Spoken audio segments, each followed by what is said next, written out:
Yeah, I think we'll definitely be able to make it work here, though. They are against veteran team EKC playing Omega High Primo Supreme.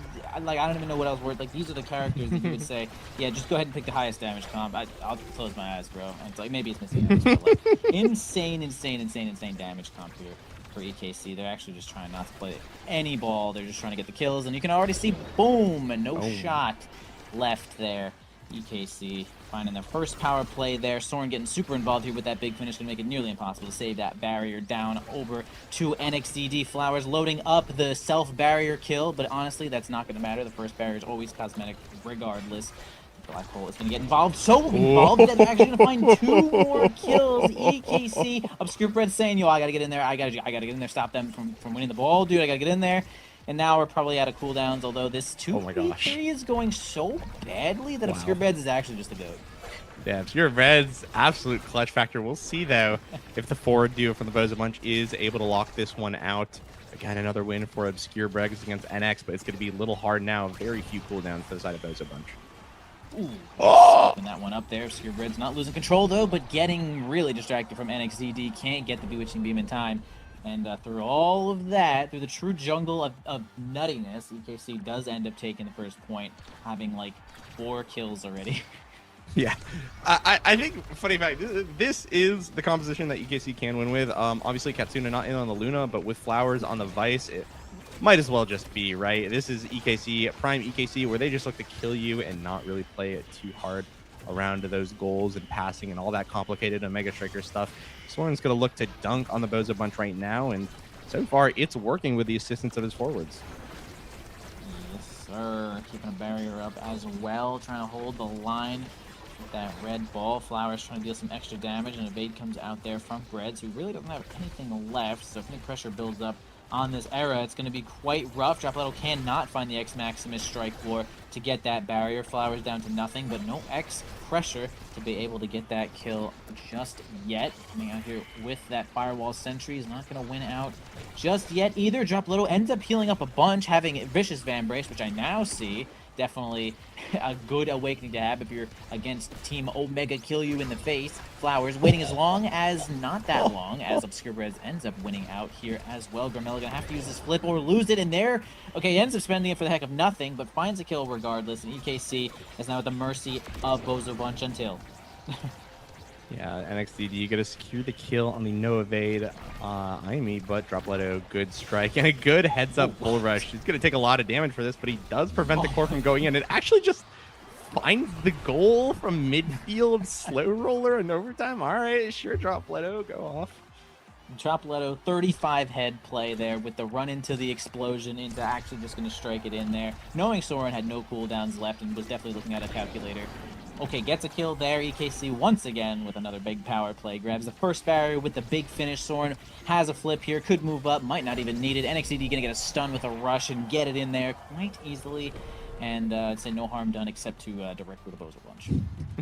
Specifically to Gramella as well. Feels like he's been spending more time off the field and than on it here against EKC. So Dropletto is picking up a little bit of that slack, right? It means that when your midfielder's KO'd and all those cooldowns are being used, you do have a little bit of time of free reign before that 2v3 really kicks in. But right now, EKC is still able to capitalize off of these. Flowers actually taking a lot of damage, but it's going to be Dropletto the one to fall off the map. Yeah, Vaporizing X as we know it.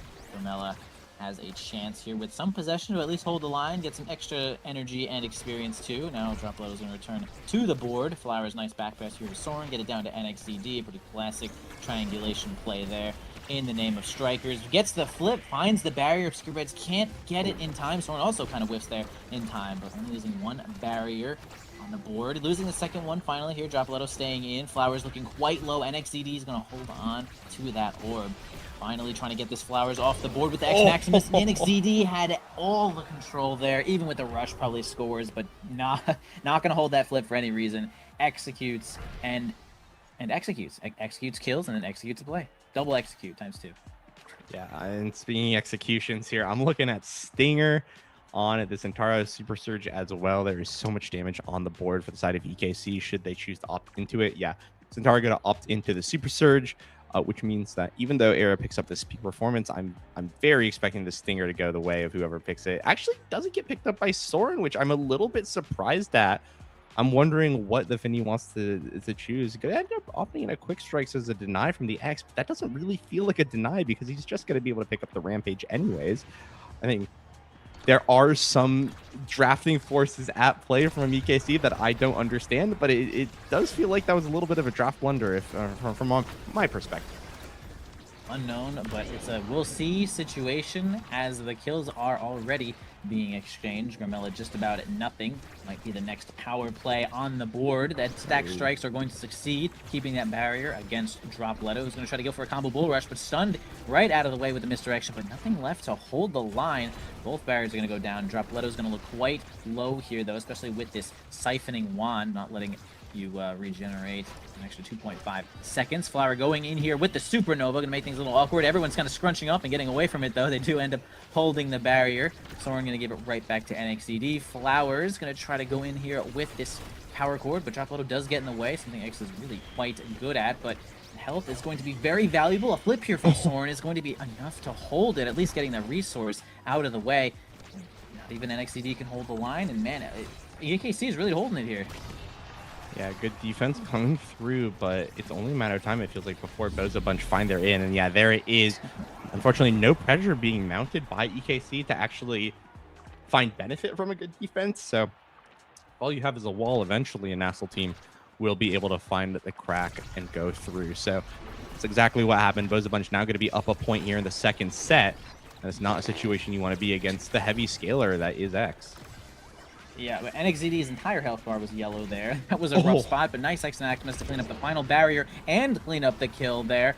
Dropletto looking like the MVP, at least for this point, as the pressure builds up here for Soren. They do lose control for a moment. Flowers gets a self-pass there with a Thunder Strike, which is quite nice to at least grab the pull in the power play. Wow. Actually solos the second barrier, blows himself into orbit, but still at least holding on here with the collection of two of those barriers. Grimella going in as hard as possible here to clean up at the point.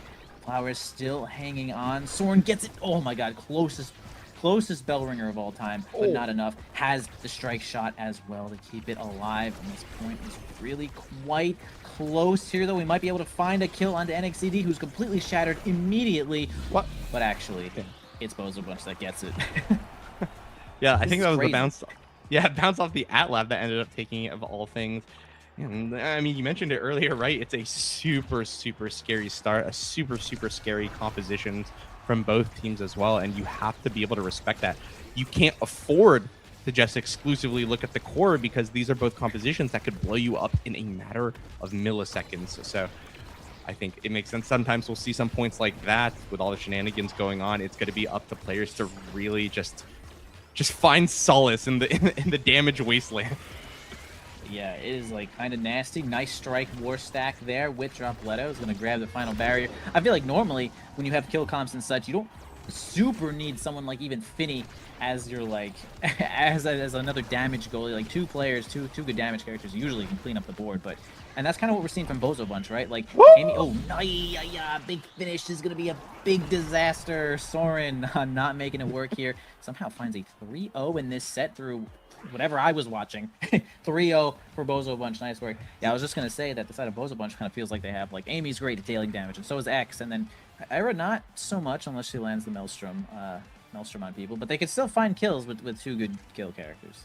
Yeah, not to mention something that we forget about the Beam, but the Beam grants power, right? Which she can give to either of her teammates. True. So this is going to be actually kind of important. I think this heavy impacts pickup is actually really significant, right? It denies the Zentaro, it denies the Vice, but it also means that those shrinks and those buffs are going to be on a much lower cooldown, and I think that will make some difference here in the damage matchup. But looking at some other power picks as well, Monumentalist on the Finny, I think, is going to be the other one to look at. Both teams, I think, just getting some pretty good pickups overall, though. I think the forward duo of EKC, the one to be kind of making their best with the scratch, but that don't look like it because they just scored an 8-second point.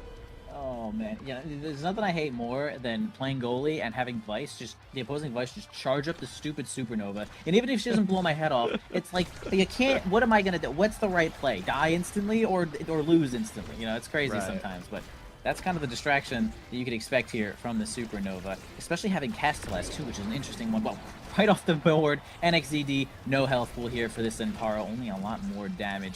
Wow, crazy win from Soren. The Maelstrom ends up timing out. Big finish, Monumentalist. It's not going to work out too well. Holds the ball for just a moment. But yeah, Castellas with Vice is quite nice. It'll probably end up true comboing some of these Supernovas as well with the Thunder Strike. Camilla trying to grab an orb here, though, dealing some extra damage to Flowers, which is quite nice, but returns it just about instantly. In fact, turns it so hard that Gramella is vaporized on the spot. Yeah, very, very unfortunate position. Again, Gramella getting a little bit of the taste that we saw earlier in the game. Now going to be up to drop Leto and Brez to defend. Wow, what a great beam from the era to preserve that, and drop Leto is going to find purchase as well. NXCD going to be very low. Has to blow this flip defensively. But now this is a very defenseless Centauro looking to maybe be sent off the map by Drop Leto and crew. Does buy enough time, though, for Flower to come back up and potentially mount the defense. Well, an entertaining game as a caster for sure, watching everyone just beat the hell out of each other, trying their best to survive. Big finish goes off, not going to work out, goes right around the black hole, using it to get the ball right over to Gramella, but another Supernova is going to instantly destroy Drop Leto. Not much more left there with these Rampage stacks. Only one stack of Prize Fighter as well. Even Flowers kind of dying a little bit. Not even stacking this Orb Dancer either. So, I mean, as you can see, everyone is kind of dying, which is expected from this group. But the Centauro passive is going to be so good to get it through. Now it's against Flowers with this flip. Huge strike is going to get it through. You know, you can't really blame BOZO Bunch for losing that one there. You know, you get the flip really close to the goal, and there you go. So, well played there from Flowers getting on in there. Yeah, very strong performance from EKC. It's a team that has been struggling so far in the midseason, and absolutely going to be happy to turn that around given the opportunity. It looks like they are firing all cylinders on this damage composition. This is exactly the playstyle that they have thrived in for so long. Now drop Leto, even though he's looking really good, has the Van Brace, has a lot of things stacking for him, that could all disappear in an instant against EKC. So the brawler from BOZO Bunch is playing on an absolute razor's edge, and even though his teammates, I think, have been performing as well as they can, this is just an incredibly hard game to deal with. Yeah, no doubt there. NXDD completely shattered as well. Going to spend that flip, has absolutely nothing left. If FedEx Maximus were showed up, would certainly be the end of NXDD. Drop Leto gets smashed there with a misdirect. Use the Maelstrom to help it out. Actually, the Maelstrom's going to deal a whole lot of damage to Flowers. Drop Leto, X Maximus not going to get all that much value, but Flowers is looking quite low there. Going to go grab an orb. The big finish might hold until they get back. The Orb Dancer now in a full effect. Going to be able to run back to center stage really quick. Drop Leto can't find this barrier through Soren and NXDD just yet. Camilla doesn't get a favorable angle from that glitch pop either. Wins a great strike war there against NXDD, though. Going to possibly be able to get it out, but oh man, the Oni Blade is what keeps the ball in, steals that barrier, and now this is a big power play here for EKC, bro. Yeah, very scary. Again, Drop Leto going to be the one actually being focus fired in these situations. Camilla, though, is able to pick up some of the slack on the defense, find a lot of damage onto the forward duo of EKC as well, but again, we saw the reverse angle of this, of the defense being good, but no offense being mounted, and that means it's just only a matter of time before the goal is going to be scored unless something miraculous happens for BOZO. Miraculous might be Gramella using this flip. Hopefully they can get the barrier here and flip for the goal, which they might be able to. There it goes. The big finish actually ends up stuffing the flip just enough, possibly with the assistance of that Monumentalist we were talking about a little bit earlier. Goes in with the Oni Blade, can't find the passive. Flowers loads up the Supernova, almost stuffed by the Sentry, but finds a kill there. NXDD cleans it up for one more power play here. On the side of EKC, the rush goes in, gets completely stuffed instantly, or possible back pass happens so fast I couldn't really tell. The Witching Beam not going to make much happen all either. A big finish once again, keeps the speed, sends it down right into the hands of Obscure Breads. NXDD really just waiting for this rush to come up again to make a big play on this era. Now this flip on NXDD is also going to be very scary. The KO potential is there. NXDD has not hesitated to just eye rush in front of people's faces, but wow, unfortunately that situation is just not going to pass. Drop Leto finds himself at the right place at the right time with the X Maximus. 1v1 close range with Finny. That's going to go X's direction almost every single time. BOZO Bunch going to be on the board this set. Absolutely. Now Not much Finney's going to do about that for sure. He's really good at keeping the ball away from X, though, at least. But definitely step 2 as the Supernova's loaded up again. Drop Loto does a nice evade to get right on through it. A lot of value coming out here from this Orb Dancer, actually. Flowers not dying in quite some time there. All 5 stacks are looking quite fast. Also keeping them alive, too. The speed is really just doing wonders right now. Flowers in general just playing quite well. Love to see that the subs are just going in here. So they're going to work on getting this final barrier. Almost finds the X Maximus, but Soren wins out so hard until Flowers is vaporized by the black hole, and now trying to get a little combo scenario here. The bell ringer doesn't seem to work out. A strike so good that it was actually the boys' angle. It actually was the worst strike of all time. Unlucky. Yeah. Flowers, too, like you mentioned, just unfortunately losing all those stacks as soon as we take notice of it. Yeah. It's going to be a while before those build up. But that's just how it is when you're playing damage into damage. These stacks can flip on a moment's notice, and now it's going to be an open net for the side of EKC. Yep, still a barrier held here from Bozo Bunch. It's completely overtime now. Drop Little trying to find a kill. Okay, riding the wall, honestly, a good idea there from Flowers. I've seen some players actually end up running as far away, even into the wall as possible, where you normally would be KO'd, but just out of range of certain threats. So just a good play there. Flip from NXCD is actually be good enough to get the final barrier. Might have been holding it there for the goal, but you know what? Get the barrier on open there. It's totally fine. Soren might be the next one with a flip. See if they can manage to get this point. Drop Leto almost has control here, though. A nice angle there from Grimella off the black hole gives it right to Drop Leto, and a well-timed strike win. It's actually going to completely even this game up through thick and thin. I mean, Drop Leto, not a lot of stacks here for this Rampage. In fact, a whole 0. Gonna be a completely evened upset, and no Rampage stacks, which is gonna be pretty unfortunate, but does have the flip. I say that though, but oh man, EKC is gonna make Drop Leto work for that energy. Is gonna find some value off of it, and things are looking very good for the side of Bozo Bunch now in open net.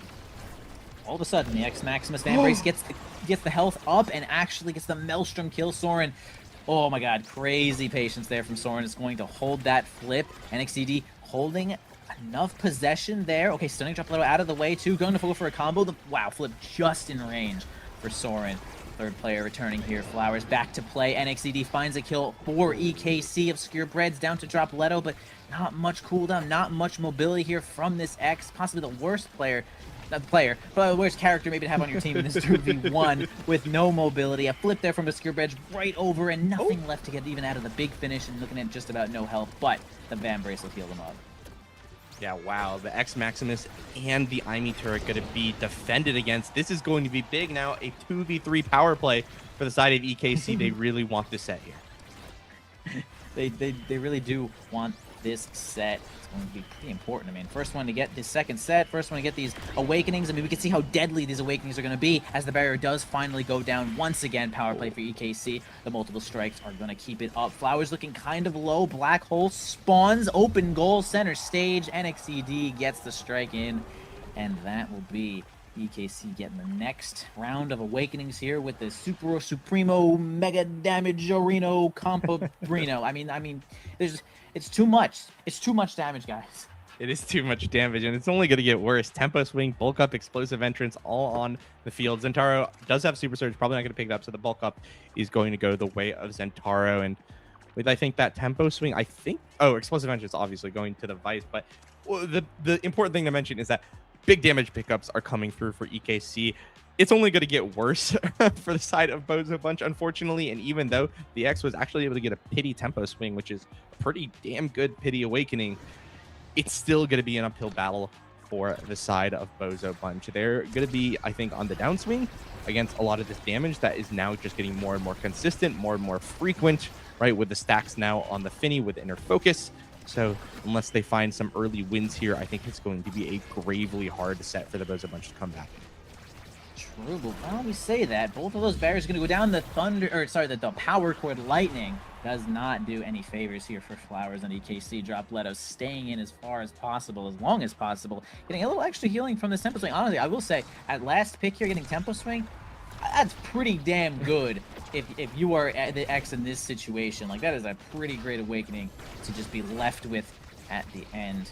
But first point over there to BOZO Bunch, which is quite good. Big finish going in. NXCD is going to help Strike War that one through. Grab the first barrier, no problem. Dropletto going to try to get a ball to themselves, getting a double nicely with that bell ringer, and try to be the assistance here from Gramella. They almost find a way through. No bull rush to be found just yet. So much damage. Nice from Obscure Breads to move up so far and help the ball on through. And damn, it was tough, but boy, these two forwards did exactly what they need to. Hey, look, there's stacks. Stacks on Dropletto's got 3 stacks rapid, guys. Beautiful. Thing beauty to see. And I mentioned BOZO Bunch want to look for 2 really quick points here before the Finny damage really starts pumping out. And that is exactly what has happened here. Soren isn't able to find anything just quite yet. I don't think he's even approaching the full stacks.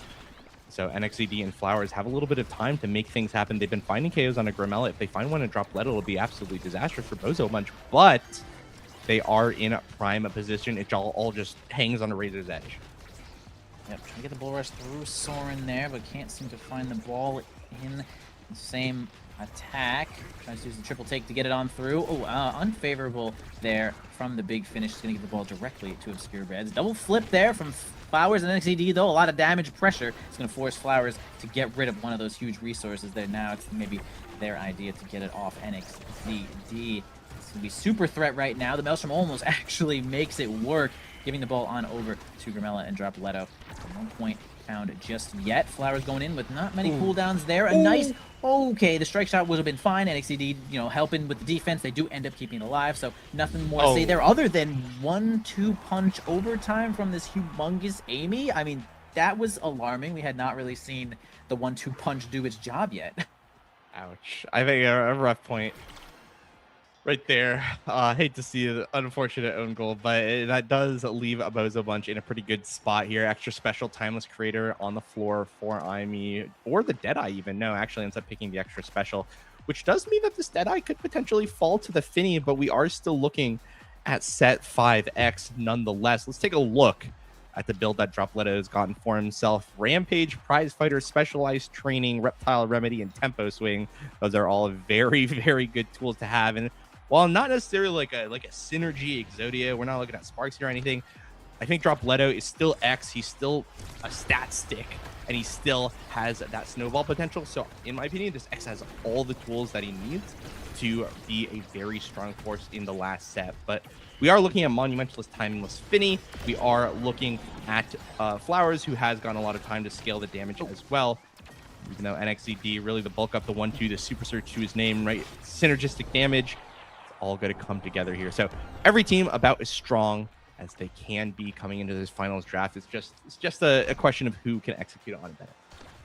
Yeah, really on Flowers here to stay alive and stack the stacks until the game is completely over. Gramella going in there with that extra special Amy turret, which is going to be a lot of pressure there, although the surviving EKC team is going to keep those barriers up, and NXCD is looking quite low. The big finish hanging out for the rest of your life. Timeless Creator, of course. Dropletto unable to win a strike war here against Flowers, but will be able to win one against Soren with the help of this Cyber Swipe.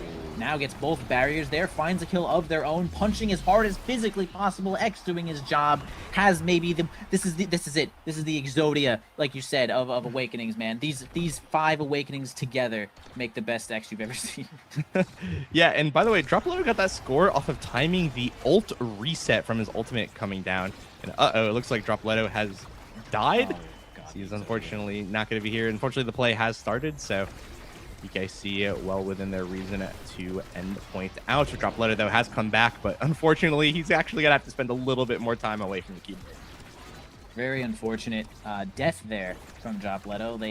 He came back. They got the barrier. Feels good, man. Both of the forwards were dead, and now they're healing up, unfortunately, but comes back with just about full cooldowns. This is going to make things a little awkward for them as well. Tries to get behind the back there, using the big finish to help. Actually gets it through the Amy turret. Really great from NXCD to help Strike War it on through that last barrier. Wow. With well, I'm sure probably dead, but the size from the beam probably didn't help. And a stun from the Thunderstrike is going to be enough to knock Obscure Breads out of the way. And now EKC is looking at the game point with this damage comp that...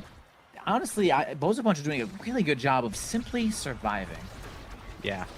They still have a little bit of an uphill battle, but it's absolutely within the realm of possibility. Soren has cracked a little bit under the pressure when Dropletto with his massive X build has shown up in his face, but Flowers and NXTD are looking absolutely destructive, and with another KO coming down, EKC have the opportunity to take the game here on open net. Yep, big finish goes in, almost makes it happen there. Oh my god, NXT tries to get the flip passive, instant strike on through. It doesn't work out just yet. Obscure holds the line. Amy Turret on the top side will at least relieve some of that pressure, get the ball into the opposing side. Grimella unable to get a strike onto the ball. The Atlas Orb is going to not be favorable for them, but Obscure does continue to hold the line. It's giving speed over to Grimella with this. Oh boy, I actually forget the name of Era's secondary. Do you remember? Flutterfly. Like, Flutterfly. Oh, Flutterfly. You got it. Brick that. You're the winner. That's that Era main knowledge coming through, but we'll see if Obscure Breads is going to be able to pilot it, because right now it is a dark forest of damage. Overtime now going to hit. This core is going to be very hard for the Era to deal with. We'll see, though, if BOZO Bunch are able to defend this one. Oh, the only really making things so awkward, but NXT actually can't maintain possession of the ball there. The strike war, actually the big finish is going to be a big disaster once again, but the redirect once again from NXTD, from all of that pressure, is going to allow EKC to get that first game in their favor. That was incredible, actually. I really thought that EKC would sort of run that over with that much damage, but BOZO Bunch made, like, really quick work of the barriers specifically. Like, Dropletto, exactly where they need to be, and Grimella, you're handing the ball on over to Big X Maximus. I mean, quick work of the barriers, I think, is what really kept them in this game. Yeah. At least for the long part. Yeah, and a really good showing from the BOZO Bunch overall. It was a monstrous performance from the forward duo of EKC. 20 kills between the two of them, not to mention the 90,000 damage pumped out by this forward duo of the NXZD and of NXZD Zentaro and Flowers Vice. They looked really, really phenomenal that game, and I think they put on a show against all three members of BOZO Bunch and looked really good doing it. So I think the key to the victory was, like you mentioned, that damage that EKC is oh so comfortable playing around. And even though they don't have their traditional midfielder in Katsuna, Flowers absolutely earns her spot here among EKC's lineups. So well played to her, well played to the entirety of EKC. And if that continues on a game number 2 and we get another damage star, BOZO Bunch could be in absolute dire straits. Yeah, that is true. I mean, this was probably, you know, this is one of the top 2 biggest damage comps you could literally find right now. Like, there's a chance that you replace NXTD here with X or something like that, and then you're just disgusting or something. But either way, we're probably thinking that BOZO Bunch is going to do some sort of limitations here on maybe some of the bans, considering the next map being Wink. I don't remember, but as we get over it into a few seconds here, yeah, that was yeah, like I said, 20 kills in between them. I mean, they did their damn job, and Dropletto simply couldn't play the game with 137 strikes. So, moving on to this next game, we will get Dropletto in here. Disconnected just for a minute, probably resetting the router or something like that. But yeah, Obscure Breads, honestly, like, impressive play, really just moving up as much as they really could and, like, getting so much value out of the Flutterfly to give it to at least the players in the midfield. But Flowers, man, actually made such good use of, like, the Thunderstrike placement, and, like, those ults were just well timed, dealing outrageous amount of damage and living. There was probably, like, I don't know, 7 minutes straight where Flowers did not die, had those orb dancers, and was sort of flying. And I was like, oh, yo, this orb dancer is putting in overtime right now. So really great work there from Flowers. And I think Orb Dancer, right? Obviously, the big weakness to it is that you could be KO'd and lose all of that. But mobility is a form of survivability in Omega Strikers, and I think Flower is able to use that very, very well to keep kind of that streak going. We did see a few resets happen, but sort of inevitable when you're playing against either of these compositions. So overall, I think piloted incredibly well. Flowers, with that CTL pickup, had me worried that she wasn't going to get the damage scaling, but she absolutely made do with what she was given. Obviously, with things like the explosive entrance coming in, she had her fair share of damage to deal. So we're going to be going in a game at number 2 very, very soon. It's going to be Clarion Test Chamber, which means that potentially this damage train keeps on going.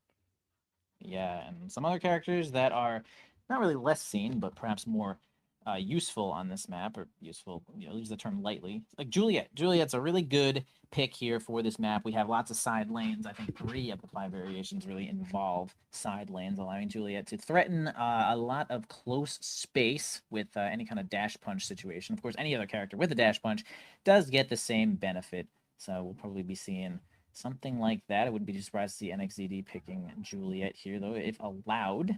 But like you said, too, it's still a damage comp map for the most part. I would say that you just benefit from dealing the damage, especially with having like the Atlas Orb knock people around who are shattered. You have the Goo, which self kills anyone that they want. You got the Maelstrom Orb, which will give you 6 million power and probably heal you and give you 9,000 9,000 size. I mean, this is not too friendly of a map, and then Bouncy House might not just kill you directly, but it'll certainly kill your goalie, or at least the spirit of your goalie, as the barriers go down just about instantly. So it's like this is not a friendly map.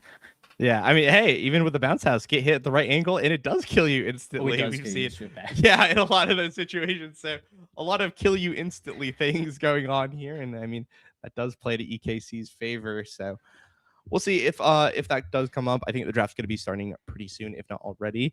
But yeah, I think it'll be quite interesting. I think that specifically, I actually want to take a look onto the goalies as well. I think Soren and Obscure Breads both played very supportive roles, and didn't really get their chance to shine in either game outside of the Breads 1v3 that we saw at the beginning of game number 1, which was phenomenal. But I think both of these goalies are going to be critical components in this upcoming game. I think that both forward duos looked incredibly competent and incredibly dangerous. And I think that we need to see some highlight plays coming out from either goalie if they want to be the deciding factor in this game number 2. Yeah, I agree with that. I think with having the side lanes being what they are, it is a little bit more difficult for the forwards to simply get the ball through. You need a lot of synergy. You need a lot of sometimes the cooldowns, but having the goalie give you strike advantage in a lot of those spots is really helpful, especially when we're talking about like the Atlas variation, like we saw a little bit earlier. It's very hard to simply get the ball through when both of the forwards are just striking it to each other, and the goalie can just get involved and do a little bit of work there as the brawler usually cover like the bottom lane. So it is kind of on the goalie to move up and help out those forwards. And I will, no doubts, will be seeing that just about the entire time. And it makes me wonder if this Imi pick is going to be a little bit more contested. Gramella picking up this game, obviously, as support with the damage, has kind of the character that really does do it all. But Soren obviously really likes the pick, does elect into the Finny. I think it is the stronger pick overall for that sort of like play style. But Soren could still absolutely is known for the Imi goalie, right? Has piloted her all throughout the multiple seasons. So it could potentially come out here. It is going to be a little tough, but I do think it is something to think about in this upcoming draft. True. I'm hoping that Amy is actually the kitten in Era's Kitten Club. Let's be completely honest. They definitely have made a name for themselves playing Amy. So mastery. You want to talk about mastery? I mean, that's kind of what we're chatting about right now, as the draft will be showing up on the screen for the viewers in just a moment here. Brickbat. Who's taking it, bro? I want to hear what do you think, bro? Do you think EKC is just going to clean this one up, or what? Does BOZO Bunch have a chance, man? Does BOZO Bunch have a chance? I mean, it depends on the awakenings that we see, obviously. I think BOZO Bunch as well, a team that has been around the block, does have the mental resilience. I think all 3 members, even with the substitute coming in, Obscure Breads is like right at home. It's not like Obscure Breads is not used to playing with Gramella and Dropletto, who he has played with as an actual teammate on 2 different teams throughout the NASL seasons. For those of you who remember the Soon to Be Strikers, and as well on BOZO Bunch before. So it's not like Obscure Breads is like awkwardly slotting in. This could have just been a NASL roster, and I don't think anyone would have batted an eye. So I don't think that BOZO Bunch is a team to just like fall over and die after a game 1 loss like that. I think they're going to bounce back, and they could potentially take it, especially if the draft goes their way. True. Definitely no stranger to the NASL gameplay, or even the NASA gameplay. I mean, you're definitely going to have to go through these qualifiers to get yourself on in there. And MVP of this game. I'm thinking about the MVP of this game. Really going to rely on, I think, these character picks here, though. I wonder if we will find a damage comp nearly as devastating as the last one. I mean, we might. It's so easy to just kill people in Clarion, so it could just be another monstrous comp here coming out from EKC. Unless, I'd like to see I'd like to see Bozo Bunch be the ones that are actually going for the Omega kill, bro. Turn the tables. Just a little bit of update as well from this series. It does look like we're taking a little bit of time. EKC has been deciding whether or not they want to keep Flowers in for Katsuna. And it seems like they're going to keep Flowers in for this upcoming game. So I want to put the spotlight on her a little bit because I think Flowers is one of those players that EKC has invested in and is really starting to see that investment pay off. She looked really good in that previous game, and it's very hard to look good in a NASL game, especially if you've never been a NASL starter yourself. And I think that kind of all the resources that EKC have put in, and I think that overall Flowers, like when she first entered the scene, like there was like a mixed bag of how people thought about her as a player being kind of this vice one trick. But this strategy is working for EKC.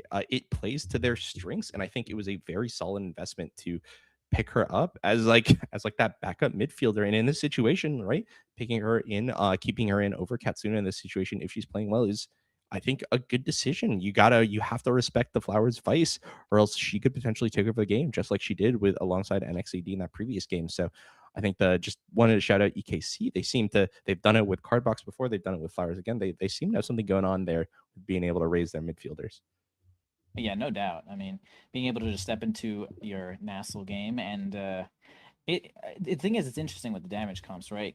It seems so easy. It seems so easy to just be like, oh, power chord, oh, supernova, we won the game, that was sick. But honestly, Vice doesn't have like the greatest core control. Like you really have to decide when it's time to just deal that damage and when it's really time to play ball. And Zentaro, I'd say Zentaro is really good at like just doing both. He can actually just get around, especially if you get a dash perk, really can get around and play multiple roles at once. But Flowers also having the awareness of being like, yo, it's actually just time to play ball right now is really part of what keeps these like kill comps alive. Like it does seem like just kill, but it's really just both. And I think Flowers is indeed doing a good job right here. And hey, keep the momentum, right? Keep Flowers in. Let's see what's going on in this next game. And this is just like a nice debut here.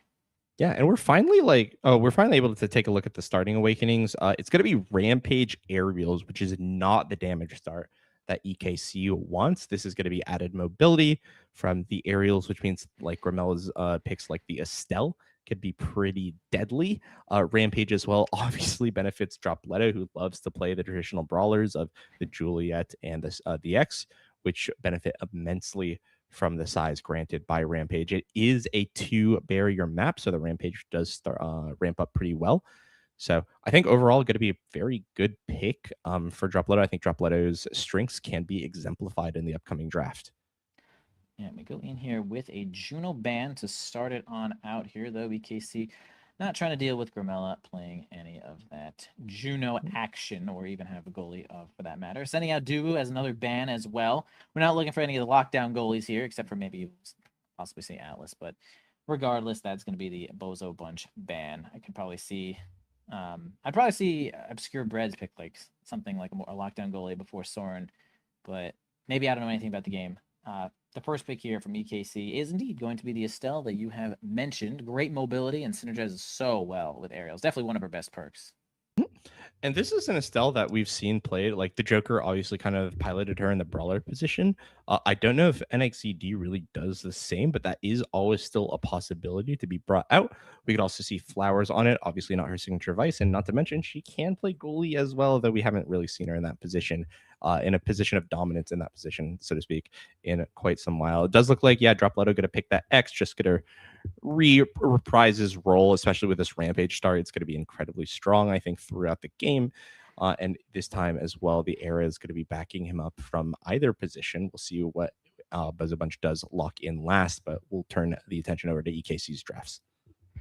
Yeah, wouldn't be too surprised if Bozo Bunch finds their way into X era Mako, which was like a classic a little while ago, but kind of returning as X is being just a demon, and Era has gotten some interesting buffs in the last couple of patches. Helping out that Bewitching Beam a little bit, felt a little too slow.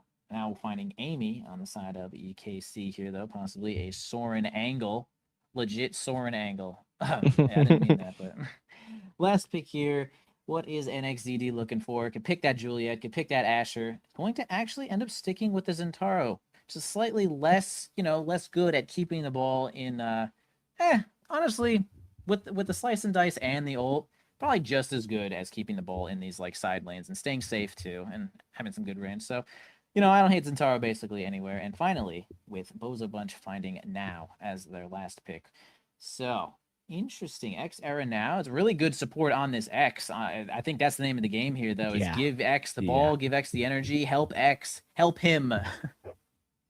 Yeah, and this era now could be in either position. Obscure Breads plays now goalie, and Gramella that's one of his picks. That if not his pick, through historically. So this could go really either way. Obviously, like you mentioned before, these are both in service of buffing up this already rampaged X, which means that a lot of things can go drop Leto's way, and he can take over the game. We actually are seeing the Estelle goalie come out here. Flowers is going to be picking up the Aimi. NXCD get to reprise his role on the Zentaro, but I'm very curious to see how this pick plays out. The Estelle aerials is something to be worried about. Very, very strong, which means she could also prevent X from denying any space just by kind of jumping over him and ignoring him. That's always something that can happen. We'll see, because this is an X that is having all the resources dumped into him.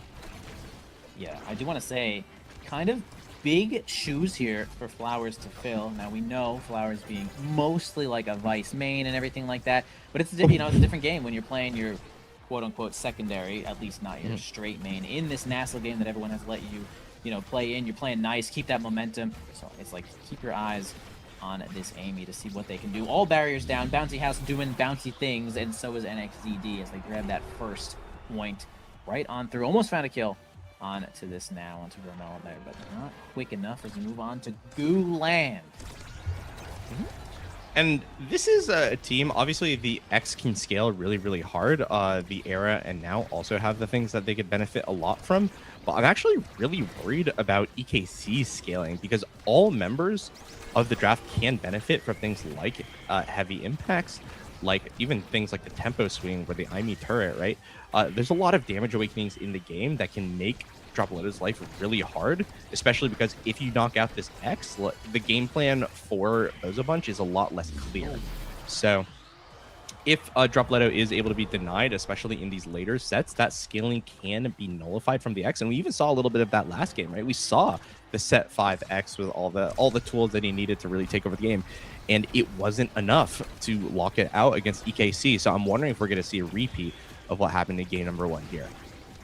Definitely possible. Another thing to bring up, I guess, about denies is even Amy can take creation. Now, obviously, Now and Era would love to have something like Monumentalist. Era does it quite well with Timeless as well. Anything to increase the size of the Maelstrom there. But Amy also can take some of that creation away too. So there's a slight edge of denial there too. Well, almost gets there in time. Dropletta running at the speed of almost light, but only the speed of sound. It's not going to get you there. A kill, though, for the side of Bozo Bunch is going to be pretty good. NXCD opening up the orb, making the clear angle more difficult on the bottom side correctly. Dropletta not winning out against Soren there. Going to find a kill, though, on the opposing side. No, strikes it right on through. Perfect angle is going to get it in. Bozo Bunch, first point on that board. Yeah, big pickup. And when you are playing the X, any early sets means a lot, but the expectation is that you are going to lose. So good to see some showing from Bozo Bunch in these early sets, but it is an uphill battle for him, especially early. Estelle's just really good early with this aerial start as well. Not to mention just Zentaro being piloted by NX has the mobility already to kind of out-navigate this era. So going to be overall pretty hard game for Bozo Bunch to play through, especially in the early half. But should they get into that second half, it is going to look a lot more up, I think. Yeah, I feel like it really does depend on how Dropletta ends up performing, how many strikes they get simply on this core, looking to scale as hard as possible. Kind of pseudo-scaling right now, even in his first set with this Rampage. 3 stacks, not bad, like 20% size right now. Even gets another one there. Getting 25% size. NXCD going to spend a flip there, grab an orb. Soren going to help push the ball a little bit far forward. Flowers looking at just about no health and dying to the babyest little baby storm you've ever seen. Possibly a light shower. Rainstorm era, just a little bit of drizzle, but hey, it only takes a trickle and all of that. We're quite used to that saying, and Fortunately, it only takes a trickle to get a KO when the enemy is staggered. Absolutely.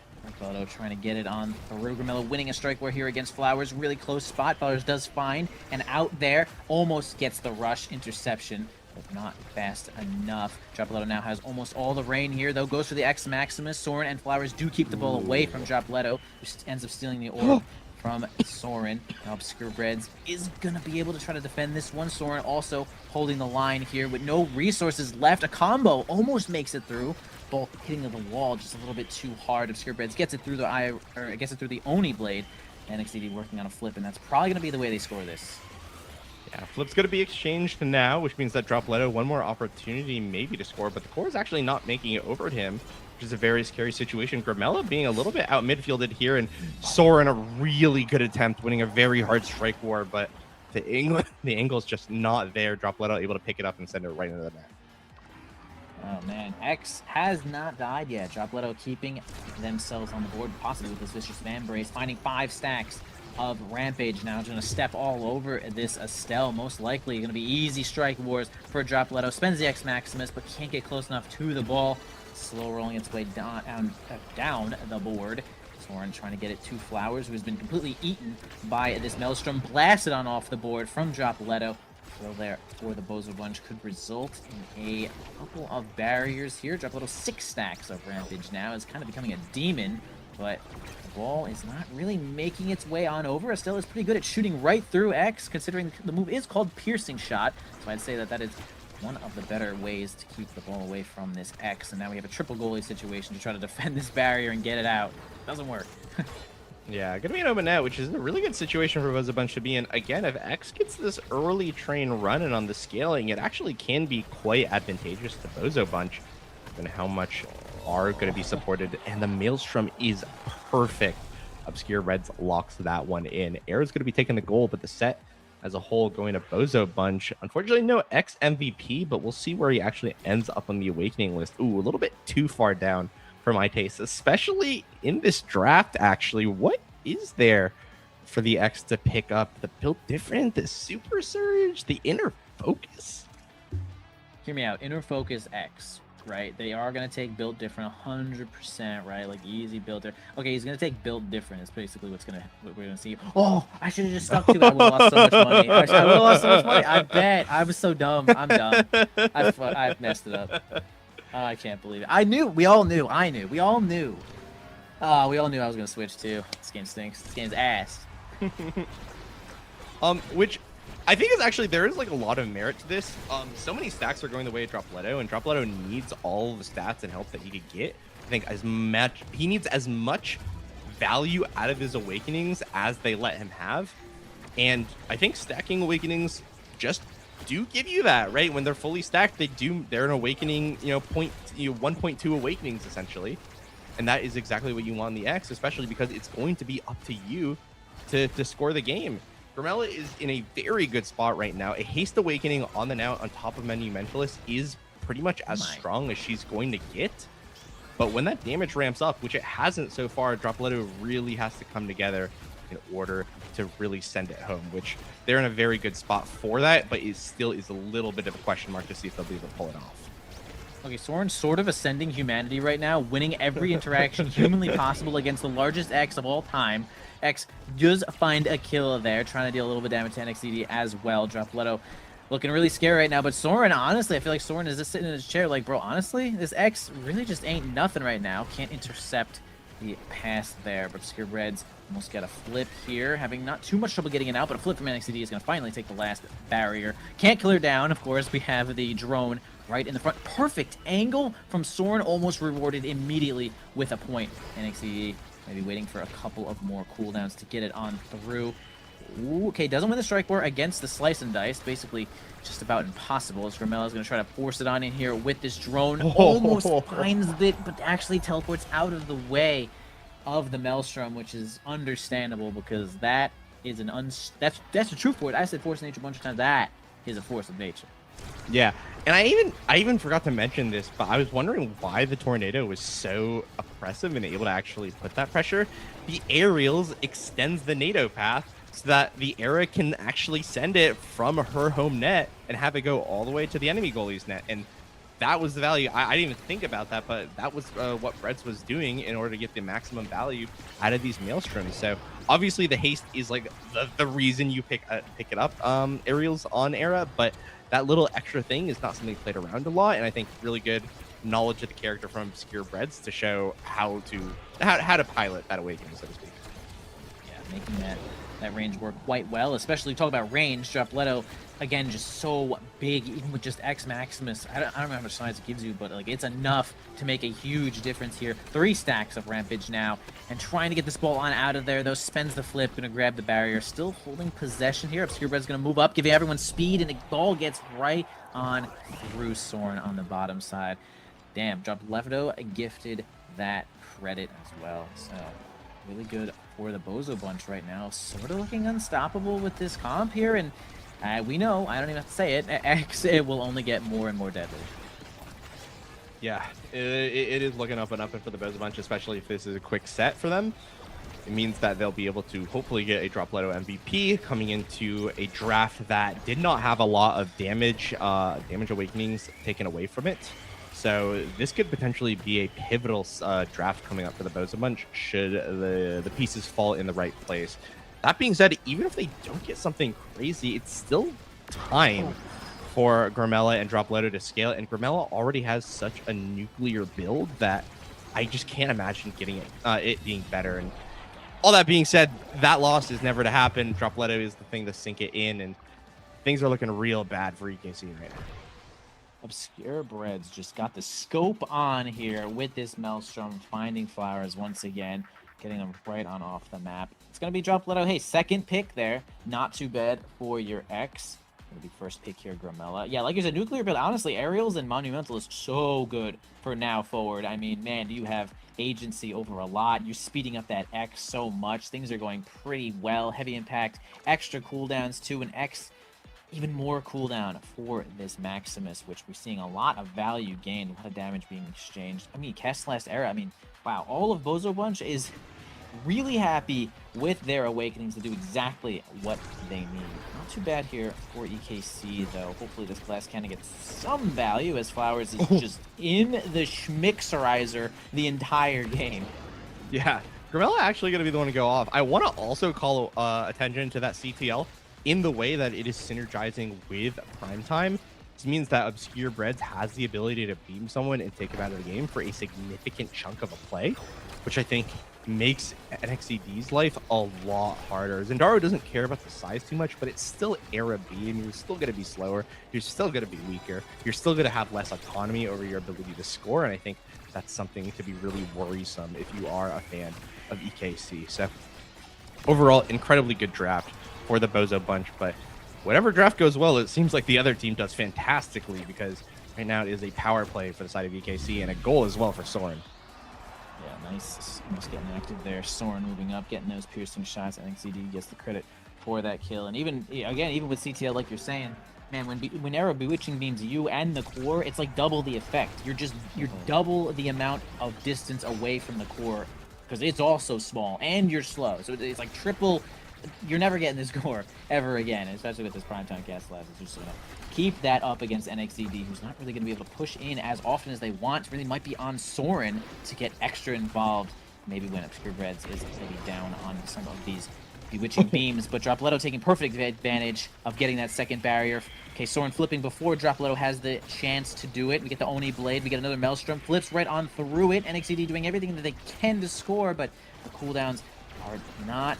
There's simply not enough cooldowns here for NXCD to score by themselves right now, but Flowers does return to the board. Dropletto pushing the ball into the drone, opening the Atlas Orb to block some of these side lanes. Again, double flip here for Bozo Bunch. The Maelstrom comes in. It's catastrophic once again, but man, EKC at least lives this interaction.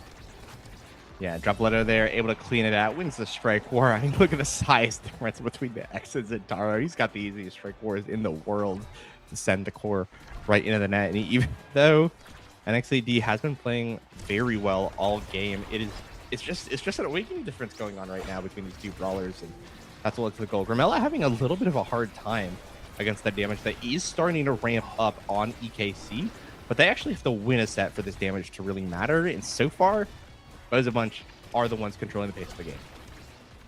are indeed controlling the pace of the game here. I mean, X is just does that by himself. You're either running on over him or you are being destroyed horribly.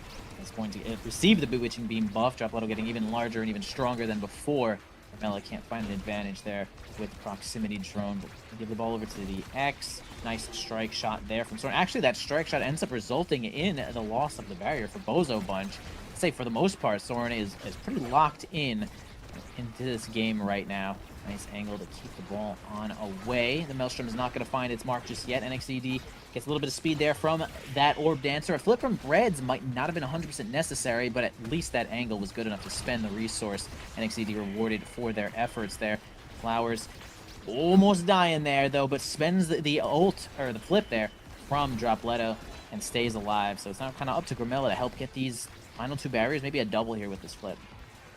Yeah, it is looking pretty hard, actually. It does feel like the momentum from BOZO Bunch is freezing a little bit. The defense is really, really good from EKC right now. Now a 1v1 opportunity, a 2v2 now, as Dropletto does find the off-screen KO against Flowers. NXCD, though, wins these 1v1s in so many situations, but it's actually going to be defended away. The flip, though, something that needs to be watched for the rest of this point. Oh god, spends it there with the passive, but does not find its mark. Carmella not losing control of the ball just yet. Smashes onto the bottom side. Soren still holding both of these barriers through this whole play. And to continue to keep the ball on forward, giving it to NXCD as often as possible. Flowers also trying to get involved here. Haven't seen too many kills here from Flowers. No dash punch showing up until we do get the combo. Nicely done, Flowers saying, bro, I'm actually still in this game. Bro, shut up, bro. Joe, shut up. Okay, my bad. No, Flowers, it definitely did feel like that. We didn't see too much from Flowers from that point up until the moment where it really mattered. The cyber swipe perfectly positioned to just catch Obscure Breads off guard, right? That's also an Aerial's Super Surge Aimi, right? This Aimi could show up literally anywhere on the map in the blink of an eye. You just cannot play around that as a goalie, which means that those surprise scenarios can keep coming if Flowers plays correctly. But BOZO Punch able to get a real damn easy goal while I'm talking about it. That means that they are on game point. Absolutely. BOZO Bunch bringing it back from the last game, which was a true slobber knocker of a damage comp, but now they're actually doing God's work here with this X era now. Lots of X support staying alive. Here we go. Dash punch, finally. Here we go. Flowers getting the kills, as we might have seen Amy do in some of the other games with this extra damage. Yeah, the 2v3 power play situation is going to at least grab them the final barrier. To get the point just yet, as they're going to speed up Dropletto, making such a scary situation here for this Estelle. Not going to find the combos. Actually intercepts the headbutt there, which might have caused the final barrier to drop. Leto is almost going to get that one with the flip. Not going to work out just yet. Wow, handing the ball right over to NXCD with that nice glitch pop. And still holding the line here. Doesn't get it with the Firewall Sentry. Grimella helping second the goalie this one out. They do win out and survive for the time being. Yeah, crazy defense from BOZO Bunch, but still another opportunity here. It's not quite over yet, but they are able to get a very advantageous barrier. Flowers and NXCD really have to end this, or Dropletto is finally going to find that score, but there it is. The overtime score speed sends it right through. Era, nothing you can do in that situation unless you have a crazy prediction with a Bewitching Beam. Flowers going to be MVP of the set, getting that last goal. Whoa, nice. Flowers really turned it up for that last little bit and rewarded with this MVP. They get their pick of the litter here. It could be a 1-2 punch to help get these things going here, but it's actually going to be a bulk up, survive a little bit longer, get some damage too, which is totally fine. Hot Shot is going to even give Bewitching Beam more cooldown, more Bewitching Beam. Hot Shot with prime time, so damn good. Speed for Soren, never unhappy to see that. Now he's taking some health, probably feeling a little bit of pressure from the opposing side. 1-2 punch might end up negating some of that Reptile Remedy because it's so much damage. And finally, we see Dropletto getting specialized training, I guess. Dropletto finds specialized training. Insta-kill from Soren. Oh my god, power play frame 1 here from EKC. Yeah, this is a specialized training, extra special inner focus X. He's going to have that X Maximus as much as humanly possible, and they are going to be destructive like we see right there, which means that the guy that you need to focus damage on is going to have the capacity to just swing back at all times. So we do see that damage that I was talking about earlier is starting to scale up on EKC. They're able to find more consistent kills, especially now against the Grimella, despite the Reptile Remedy, and that is their win condition. But it isn't doing it against the midfielder, it's doing it against Dropletto, and while he is still up, he's going to be the striker to watch in all scenarios. Yeah, has Flip now, also gets to heal with Van Braced, kind of basically having a Reptile Remedy situation, but not going to have Slick, so a little bit slower around the board. Doesn't have a dash perk either, so kind of a lot slower around the board. But headbutts everyone, including the core, including the barrier, knocks the entire planet on its ass, and gets that barrier nicely. Holding possession here, Bozo Bunch. Looking to keep defending the ball here. Obscure Bread's not going to clear up for NXED, not going to fall for anything. Almost gets a nice glitch pop score from Flowers. Close to making that one happen. Big Drone intercepting some of these passes. Dropletto finds another big kill with this Maximus. The specialized training is a whole lot of extra damage. Goes in with the headbutt. All you can really do is evade and hope you can win another strike. It simply is another strike war when he's right on top of you with that strike cooldown, but Dropletto wins out there. Yeah, very hard situation for Soren to defend, but we are seeing some really great plays from EKC. I definitely see the capacity to make a comeback in this game from them. And again, if things go well, heck, if Grimella and Dropletto start really playing greedy with their health and getting double KO'd in some of these situations, EKC can absolutely take over the game again, because all of this can go away at a moment's notice should Dropletto get KO'd. He has 2 stack awakenings. Yeah, but it's a little big right now, and has Flip, took the final barrier. A strike shot ends up getting the ball far enough away from Dropletto to nullify at least that flip. And Grimella spends one of their own. Dropletto goes in, gets a kill, but still Soren holds on. Grimella really low, wins a strike war there, huge against Dropletto. A flip from Obscure Breads, feels like they need it. Soren had a resource, gets the barrier by themselves. MVP of this point for sure, as it's going to continue on here. NXED wins the scenario against Grimella to give possession to their team, relieving pressure from Soren's going to get some cooldowns back. I mean, wild.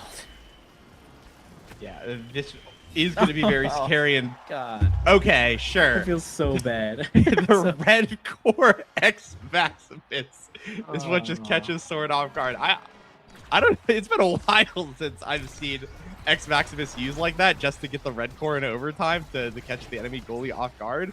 But really smart play from Dropletto to understand that that was in his toolkit to catch Soren with his pants down in that situation. Yeah, well done there. Gonna forget that last barrier with a nice strike there from Flowers. Tries to once again go for the flip passive there. Ends up going right in front of the ball. Bouncy House gonna be really rough spot. They end up slaying Obscure Breads. Gonna try to get it through Grimella, who gets a nice angle onto the top side. Dropletto helping double goalie here. X Maximus for defense, but hey, gets a barrier of their own, a rampage stack. Obscure Breads is back, not a terrible situation. Doesn't find the angle for the passive. Bewitching Beam wins out, survives the rush as well. Grimella and Dropletto help it on out of the catastrophic situation. Obscure Breads lives. Yeah, very good defense again from the Bozo bunch. We'll see what they could do on offense now that the tempo is being swung in their favor. NXED and Flowers desperately trying to hold the advantage, because if it gets into Soren's face, that's still a Stell against an X. It's not a good situation to be in. Look how many resources are being spent just to make sure that exact situation does not happen.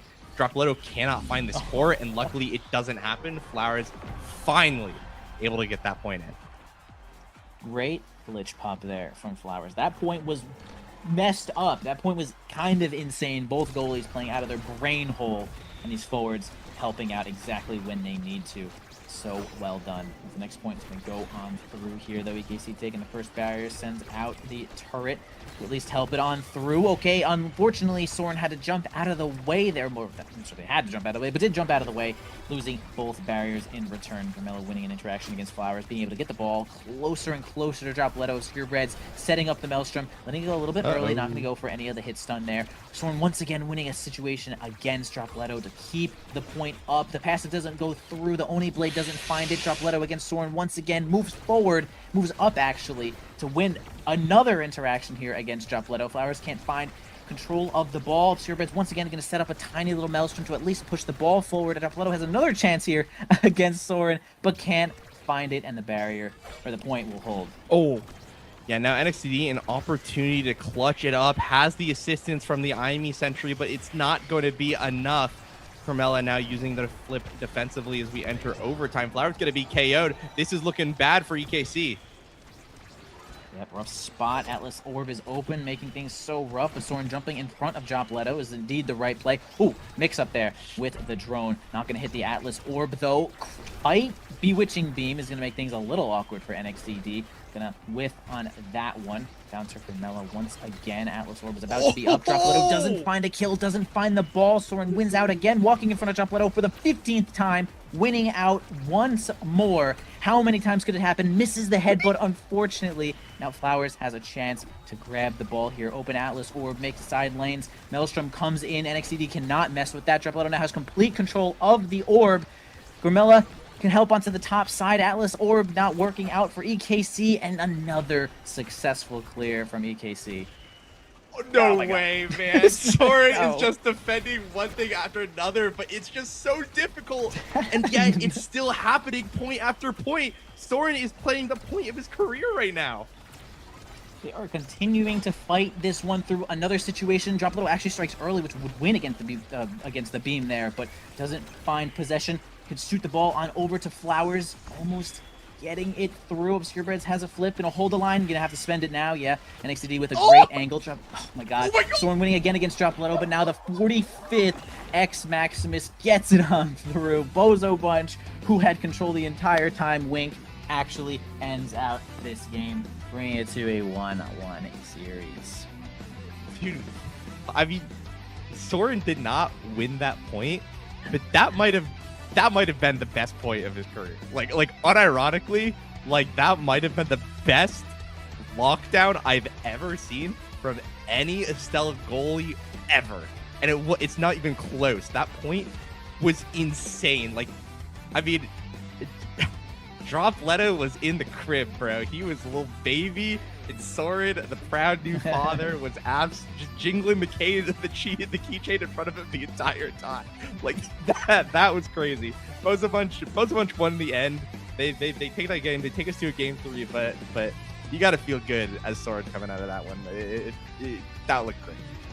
At least for NXTD and Flowers, they are like, yo, my goalie is blasting right now. We have got to get this point. We got to do something. Well, we do have the largest X known to man with literally two supports on his shoulders. So, tough scenario there for EKC. The Bozo Bunch managed to take it here with a Lamau 66. That way, round that up to 66. Oh, no. Round it up to 6,000-7,000 damage. Wink, guys. Hilarious. But, yeah. Tough spot. I mean, look at all these kills here from Leto. Expected from the size of this X, who managed to get specialized training at the last pick of that last point. I wasn't watching that draft so closely that I would have seen that one coming. But I mean, even EKC doing a whole lot of damage themselves too. As we're gonna move on to the next map here, though. I'm glad that they brought it back. I mean, that first game, they weren't too far away from winning, but it just felt like EKC had the monster damage. But Bozo Bunch is still here. They're so here, guys. Yeah, and if I recall correctly, our game 3 is gonna be on the penultimate game 3 map, Inky's motherfucking Splash Zone. So we've had 2 very explosive games so far, and I think that is only going to continue. I think that this is a map where I think all of these players can thrive in. Both of these goalies have played ranged goalies and look to play incredibly aggressive to support their team if need be. And I think that is a map that absolutely enables that. So we're going to see who's going to be able to control the zone, be able to control all of those clear angles and passing angles and such like that the open map of Inky's allows. But on top of that, we're going to have that extra layer of fun sunshine and rainbows that we've come to know and love about the map. It's definitely a layer that is laying on the teams. Definitely don't want this barrier to go down, or it gets really fun and interactive out there. You don't want to get yourself caught in the water cannon, which is so sick. It's really funny how the water cannon is just like how it is, but also the barrier is simply undefendable because it's the size of 15 Dubus. So it's a, Yeah. it's just an enjoyable map to just think about. But realistically, uh, a lot of the NASL players are so okay with this map. Actually, I pretty much like it. We'll play on it, we'll practice it, and it's just a real counter pick now. So I'd like to at least see that we are finding a counter pick use for it. And I want to shout out for anyone who's watching who wants to be an Inky Splash Zone expert. A couple months back, Vaughn did a like an hour and a half long stream just breaking down how he thinks about the map, and I think that not only like show like kind of showed a lot of people the light on Inky Splash Zone as a competitive map, but it also distributed that strategy to a lot of the players out. So I think that this is a map that like before used to be just a disliked map right in the pool, but now it's actually a map that like a surprising amount of players are just outright comfortable on, like know how to play and navigate. So I think that we could see a lot of really interesting upper level stuff coming out into the splash zone in this upcoming map. And hey, I mean, sun's out, guns out. We're approaching summer, and it's looking fun. Absolutely. When you say guns out, you'd be thinking about Super Surge here, and Super Yeah. Surge Monumentalist are going to be our awakenings here. Not too unfamiliar to finding things like dash punch kills on this map, especially since once the barrier's gone, you can die on that corner of the map, which just invites another layer of fun, obviously, but like it's fine. There's a lot of scenarios where the goalie has to like defend the certain, sides of the goal, which allows them to get dash punched. So you really have to be extra safe about what you're thinking when you're defending this barrier on this map, as we're going to go in for a Kai ban. Really good at controlling open space. Yankees map, mostly open space. So Kai getting the heck out of there. What shall the next ban be? Kai is king on Inky Splash Zone, right? Like you mentioned, can control a lot of that open space, has a lot of really good interactions with the Splash Zone cannon to score goals, right?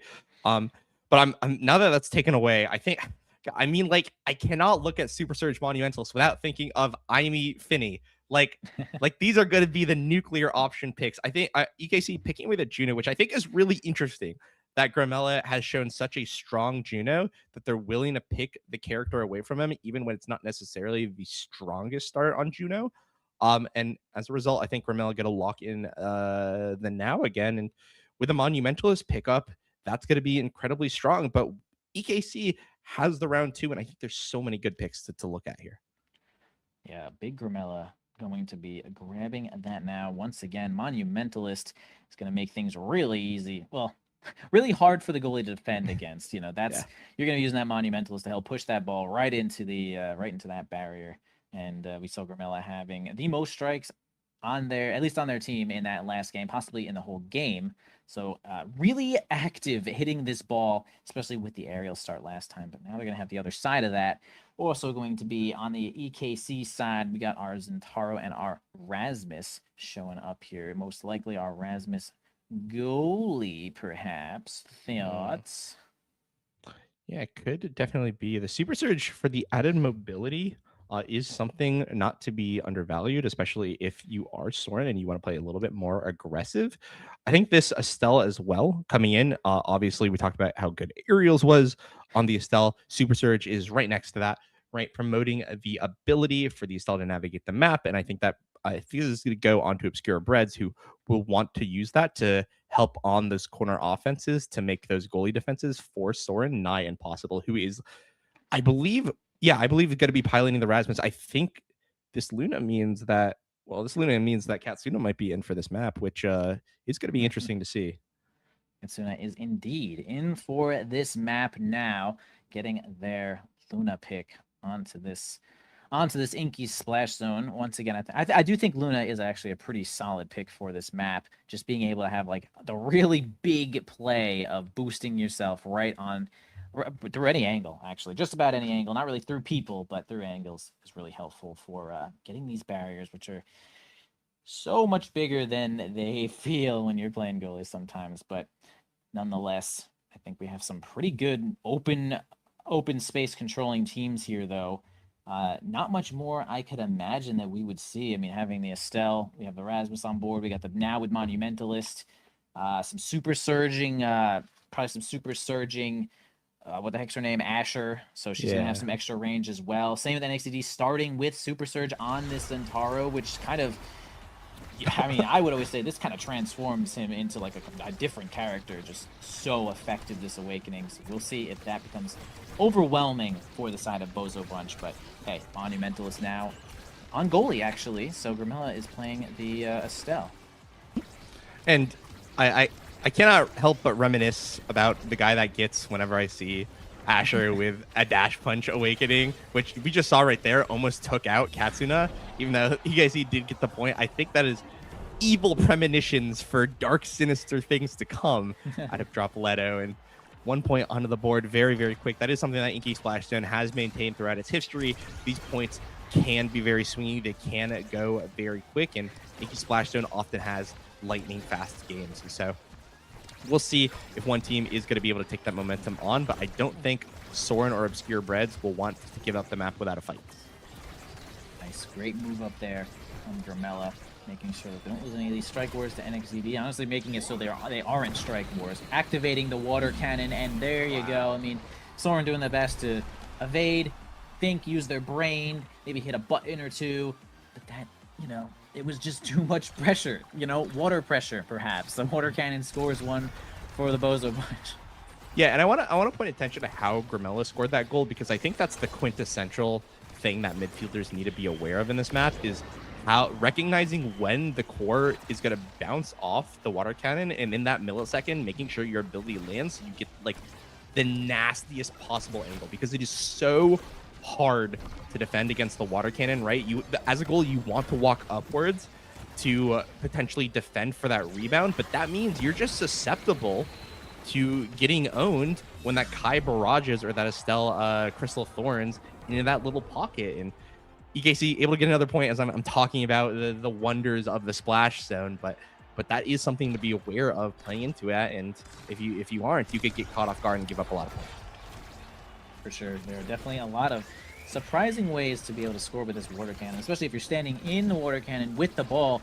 You basically have a red ball in any 45 degree that you want, which is very, very difficult to defend. As the first barrier is down, water cannon is activated. They get the ball on in there and help keep it in there. But hey, there's that minor counterplay that you have to keep the speed and knock the ball all the way at the top side, or that's from our perspective here. Soren hitting it in that direction. Goes for the hat splitter, not making it happen here. Dropletto. Grimella gonna have to strike war a couple of NXDD and Soren interactions here.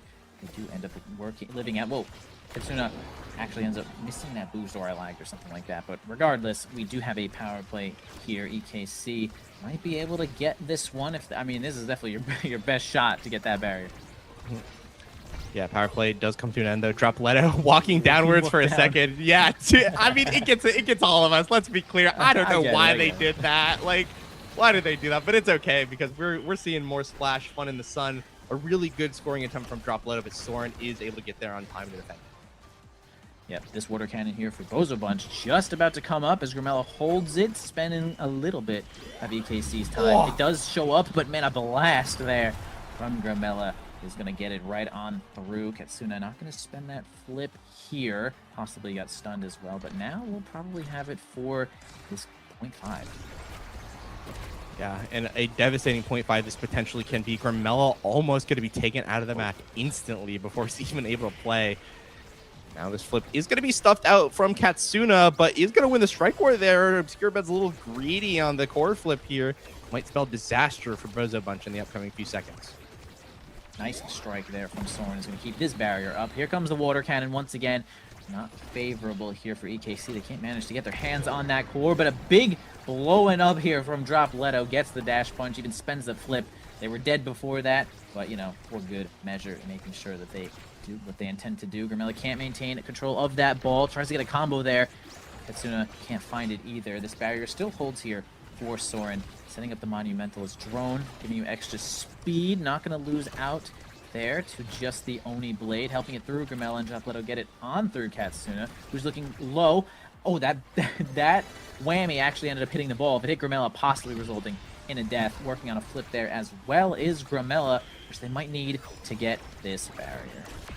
Yeah, very scary situation. XCD going to be KO'd, though, which means this is a potential opportunity. Grimella able to take that goalie berry, but it's going to be up to Katsuna on the hero. Luna not able to find it, which means that Bozo bunch an opportunity to take the point. Yeah, it's like right when the ball touches the water cannon, everything changes. Everything changes. Your play has to change, your eyes, your brain, everything has to be different because you know they're going to put it right in that pocket, like you mentioned a little bit earlier. But at speed's unimaginable. And it's going to be Obscure Bread. It's getting the MVP here. With this now, it already has Monumentalist. Nothing left that is so insanely valuable. Possibly Twin Drive. Going to go for Heavy Impact for extra damage and extra cooldown, which is quite good, too. Some speed for Soren is great. Twin Drive for this dash punching drop Leto, the guy that gets definitely mentioned. We love that. Quick Strike for NXCD. This is fine. Missile Prop here for a Grimella. Going to help in almost all of her abilities. And Prize Fighter Luna. I feel like I know what Katsuna's thinking. We have to get some kills, guys. Yeah, you know, that makes sense, right? You know, EKC do kill is something that we have come to expect from the composition. But yeah, that Twin Drive, I think, is going to be very funny. It's going to be very funny from Dropletto. I'm super expecting to see a lot more aggressive plays coming out from this guy. If things go well, we might have a feast of Asher KOs for us coming up. Oh my god. Wow. I mean, that is the Super Surge right there, giving the range of that breakthrough and helping the barrier beam get there. It's exactly what we thought we would see, and man, that's value. You want to talk value? That's value. Yeah, it's true. No other awakening does that for the Asher, right? And that's not just range, that's damage, that's hit stun, that's knockback. And if you and look at Dropletto, he's kind of looking like a vulture looking for these opportunities, and he's been able to capitalize using this awakening. So it's something to watch out for in this entire game, I think.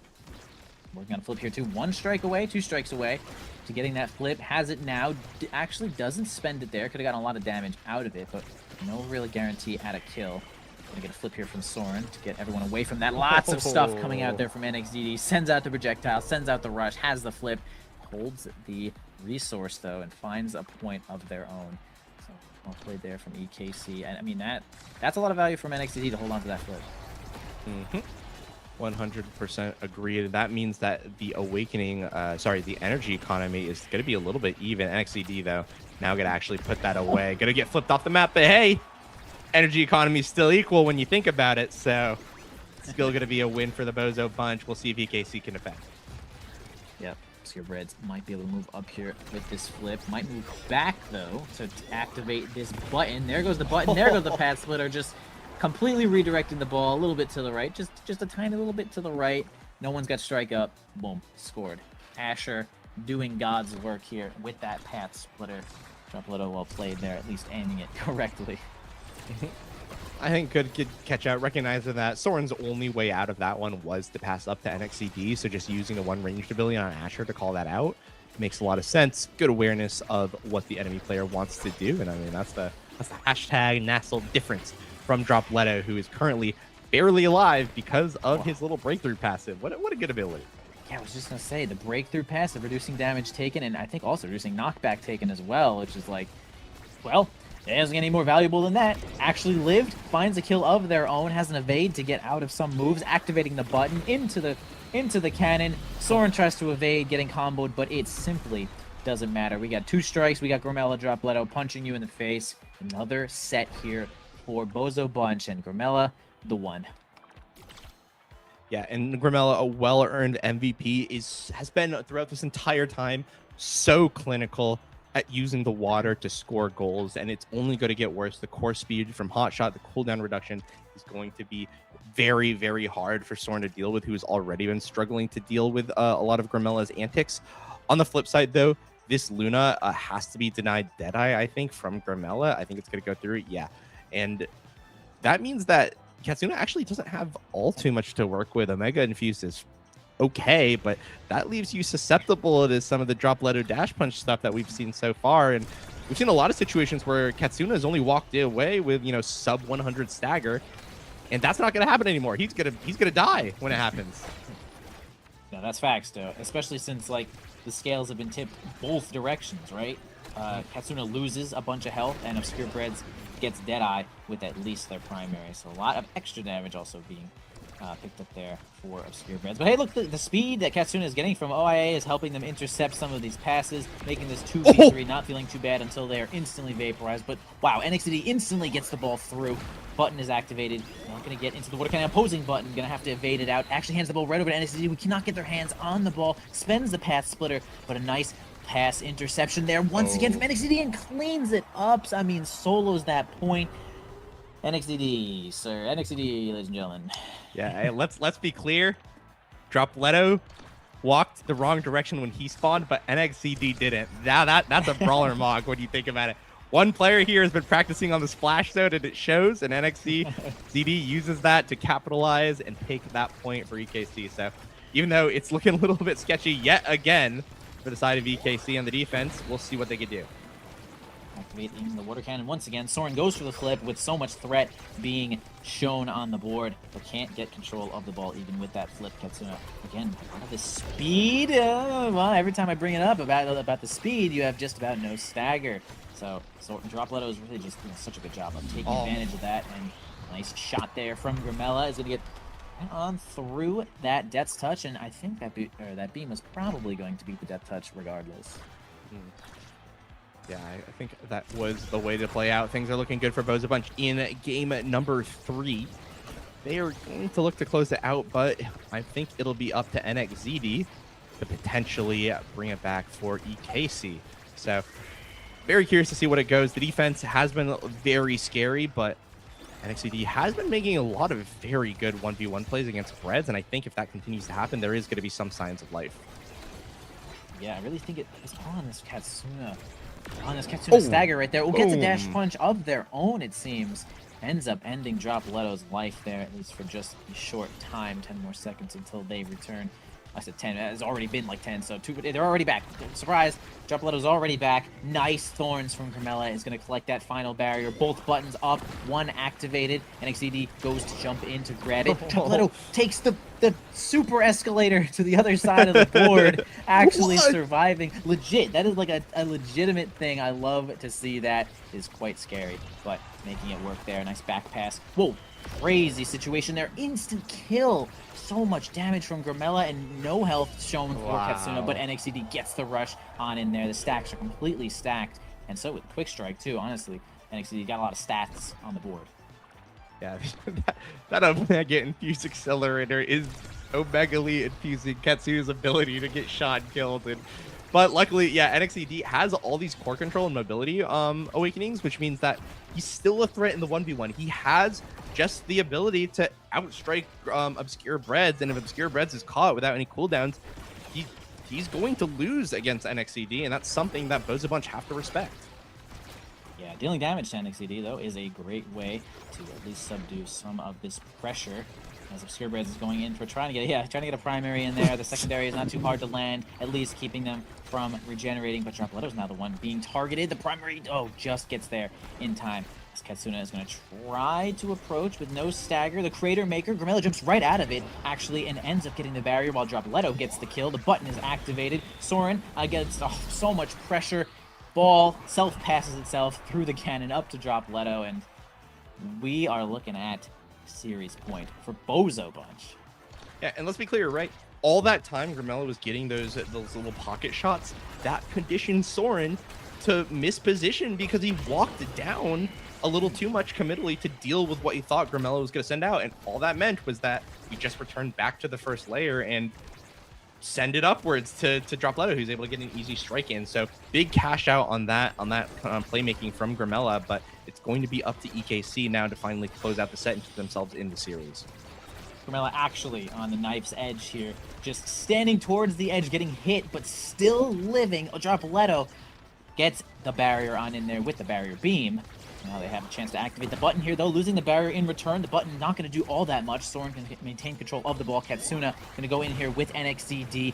Not so much cooldowns there. Katsuna actually ends up stunning Grimella out of the strike on up to the board. Grimella knocks it out of Katsuna's hands. Still at pretty low stagger. They could turn the ball, or turn the damage onto Katsuna whenever they want. Soren's going to at least get Tropletto out of the way, give the team a little bit of advantage. Goes in here with the Oni Blade, but can't find the passive to land it. But they do find Gramella's Grave here. So they're going to find a kill and strikes it in there with that. Actually, I mean, slices and dices it in there. Nice overtime speed. EKC, a very critical set to win, right? Keeping their series hopes alive. Katsuna going to be the one rewarded with a few things. I'm looking at 1-2 punch. I think Katsuna has a very solid game plan and knows what he wants to go for. We'll see if he does it. I think that all the stacking awakenings, while good, he's just in too precarious of a situation to pick up. I think the bulk up is a good middle ground between that, hedging your bets, just saying that, all right, I'm a little bit, I'm returning back to some of that baseline where I'm a little bit harder to KO, but I still get that extra power to help KO you.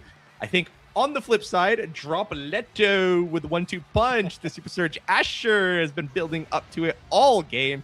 He has Twin Drive, Super Surge, 1-2 punch.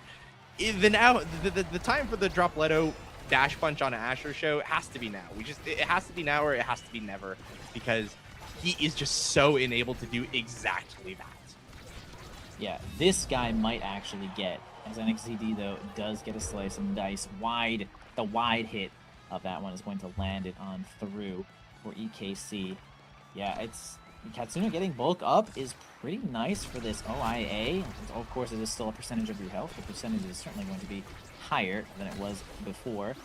Scarebrez is going to defend that one out, hand it over to Katsuna. Can't maintain control of the ball, but my God, they were like, guys, everyone just kill him instantly. They do. Everyone hits the button, and instantly Gramella is vaporized. They do have their own button there, though, so they're going to be able to hold the line for a little longer. Okay, spends the button, but nothing is going to come of it there, which is, I mean, we've already seen that's an insanely valuable resource. So getting 0 value out of your button is rough. Wow, insane defense there from Obscure Breads. Great strike, too, to get the ball on out. Soren can give the ball once again over to Katsuna. NXCD is probably going to have to spend this flip there, though. Does it? And doesn't get the barrier, man. Obscure Breads is looking nice right now.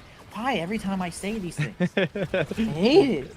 Yeah, I mean, the game is just too fast for a caster curse to not happen. And Dropletto is able to just flip it right in. Gets a twofer with that deal. 2 for 1. Cash out with flip. Which means that the energy economy looking a little bit more even than we'd expect after that many flips were expended by the side of BOZO bunch. We'll see, though, as both teams still going to be dead even in set number 4.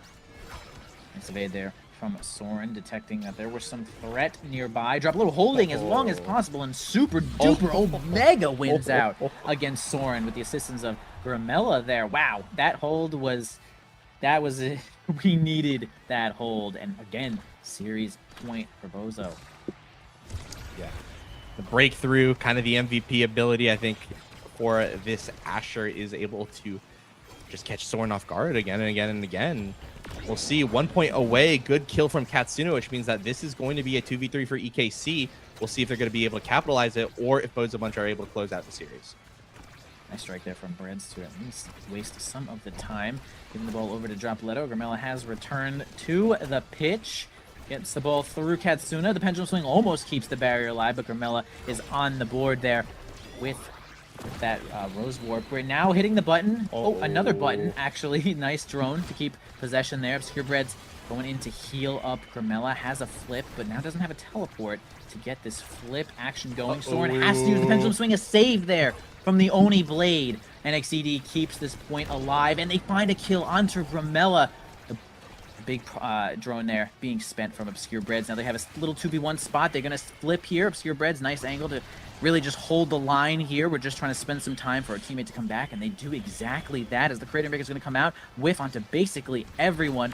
Gramella helping with a two goalie situation, but my God, Katsuna finds the kill. Soren also holds it with the Death's Touch. NXCD finds it, but the door is open. Katsuna with the whammy gets it through. EKC could actually keep it up, keep it alive. That point was crazy. So many things could have been 1 millisecond later, and BOZO Bunch would have ended the series right there. Instead, EKC, off the back of some amazing Katsuna picks, is able to find that, and they need to score just as 1 point. Katsuna just kills himself. Oh no.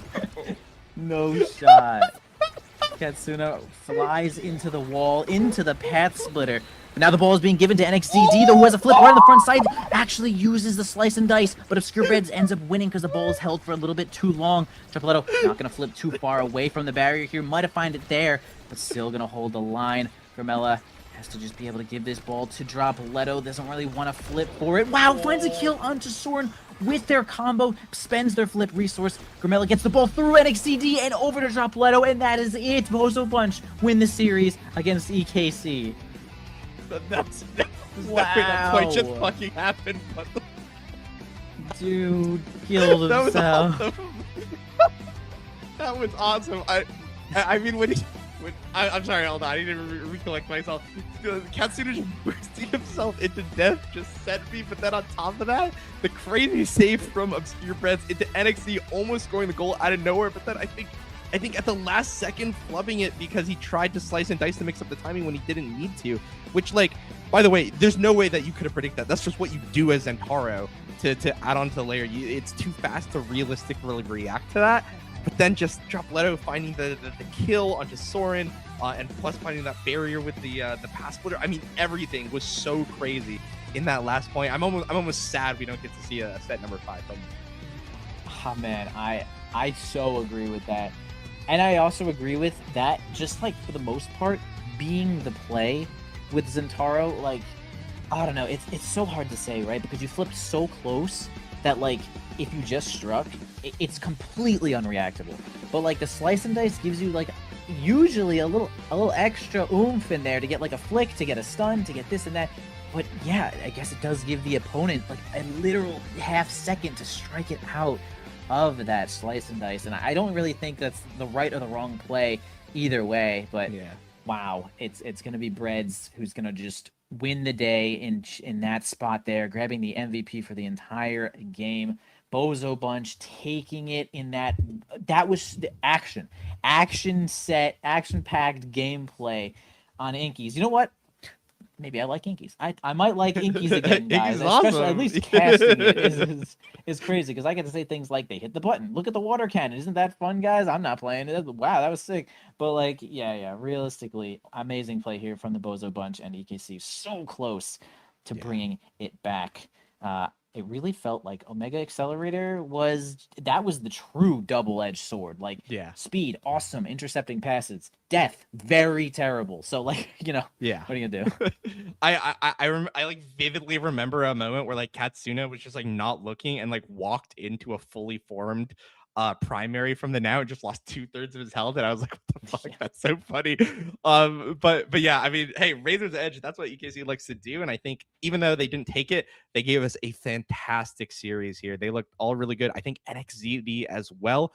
Zentaro, I think even though the series didn't go his way, a textbook classic performance from his Zentaro, showing us that why he's one of the fathers of this pick and one of the best people and most exciting people to watch on that pick. So a lot of clips from him this series as well. But turning it over to the victors, I think it's a very fun, you know, like very wholesome win. I think Obscure Breads winning again on the Bozo Bunch with his forwards being from kind of like 2 different eras of his career, and now that he's in the NASA retirement home.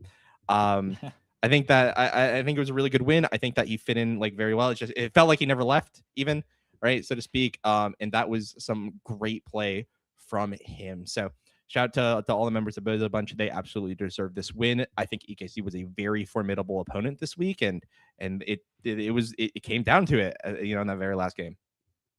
Yeah, well played from both teams, doing amazingly in this week 6 of NASL. We still got a couple more left. We got playoffs. We got so much to do, but we are certainly going to go to a break, get you some new casters, get you some new gamers. When we return, you'll be seeing Polar Cortex against the boys. So don't go anywhere. The action is not stopped. In a few minutes, we'll be back. Bye-bye.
point of Grand Finals, a long journey, all comes down to this.